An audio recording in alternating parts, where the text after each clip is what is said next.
ரவி, புதுச்சேரி அடுத்த ரெட்டியார்பாளையம் புதுநகர் பகுதியை சேர்ந்த புதுநகர்ல வந்து 3 பெண்கள் வந்து உயிரிழந்திருக்காங்க. 2 பெண்கள் வந்து சீரியஸான இல்ல மருத்துவமனை சிகிச்சை பெற்று இப்ப வந்து நல்ல நிலையில இருக்காங்க.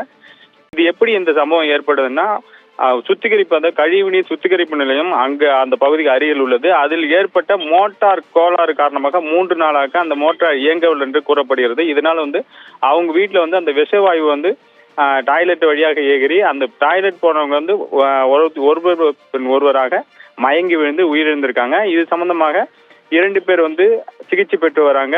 இது பொதுப்பணித்துறை அமைச்சர் லட்சுமி நாராயணன், முதலமைச்சர் ரெங்கசாமி, கலெக்டர் குலோத்துங்கன், சட்டமன்ற உறுப்பினர் சிவசங்கரன் ஆகியோர் வந்து ஆய்வு செஞ்சாங்க. இதுல வந்து பாத்தீங்கன்னா நிவாரணம் வந்து முதலமைச்சர் ஆய்வு செய்த பிறகு இதுக்கு உரிய நடவடிக்கை எடுக்கப்படும் இருக்காரு. யார் தவறு செய்தனாலும் ஆய்வு செய்து விசாரித்து நடவடிக்கை எடுக்கப்படும் சொல்லியிருக்காங்க. இதுக்கான நிவாரணம் வந்து விரைவில் வந்து அறிவிக்கப்படும் சொல்லியிருக்காங்க. இது மட்டும் இல்லாம அந்த பகுதி மக்கள் வந்து 3 மாத காலமாக நாங்கள் வந்து எந்த புகார் அளித்தும் எந்த விதமான நடவடிக்கையும் எடுக்கவில்லை அப்படின்னு சொல்லிட்டு அவங்களும் பொதுமக்களுக்கு குற்றம் சாட்டியிருக்காங்க.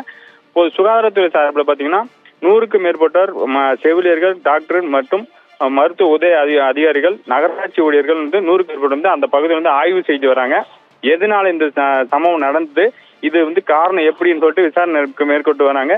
இருந்தபோது சென்னையில் இருந்து அந்த விஷவாயு கருவி ஒன்று வரவைக்கப்பட்டு இது வந்து சகஜ நிலையில் இருக்கிறதா என்று ஆய்வு செய்வதற்கான பணியும் வந்து பொல்யூஷன் துறை சார்பில் வந்து ஆய்வு செய்யப்பட்டு வருகிறது.